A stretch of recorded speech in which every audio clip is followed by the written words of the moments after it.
modèle agricole, il nous mène dans une impasse.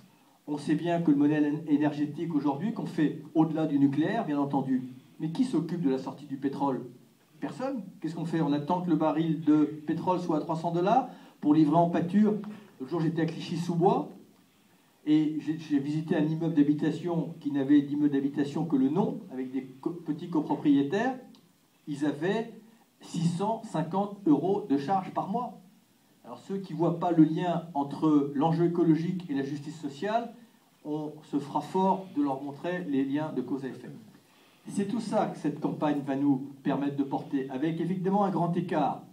Un grand écart parce qu'il faudra à la fois tenter, si nous sommes en mesure de tenir nos promesses, de répondre aux préoccupations quotidiennes des Françaises et des Français, mais à aucun moment en abandonnant notre vision du long terme et en ayant des exigences très fortes.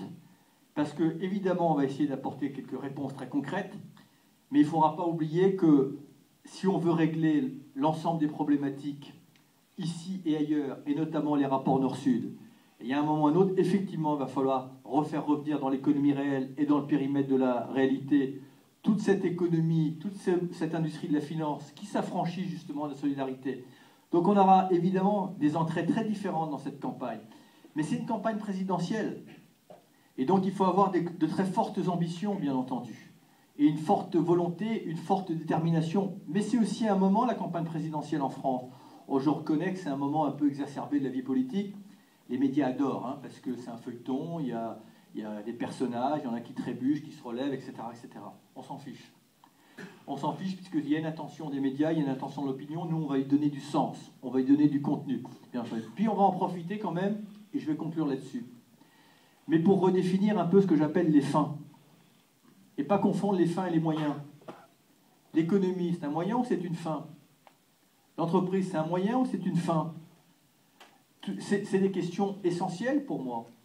Et donc, il faut revenir aux fondamentaux que me rappelait mon camarade Pascal Durand, qui ont été établis au moment de l'Organisation internationale du travail en 1944. C'était bien de mettre l'économie... Je ne dis pas que tu étais là, mais c'est toi qui me l'as rappelé. C'était bien de mettre la finance et l'économie au service de la dignité et de l'épanouissement humain. Il faut revenir à ces fondamentaux. Ce n'est pas du tout ce qui a été acté au moment de la création de l'Organisation mondiale du commerce. On a oublié la dimension humaine. C'est tout ça qu'on va porter. Et c'est pour ça qu'il y a quand même aussi un côté très exaltant. Voilà. Et donc, je vous ai livré très spontanément ma motivation. Vous sentez qu'il y a de l'énergie. Parce que moi, mon ressort, c'est justement la créativité. C'est ma conviction.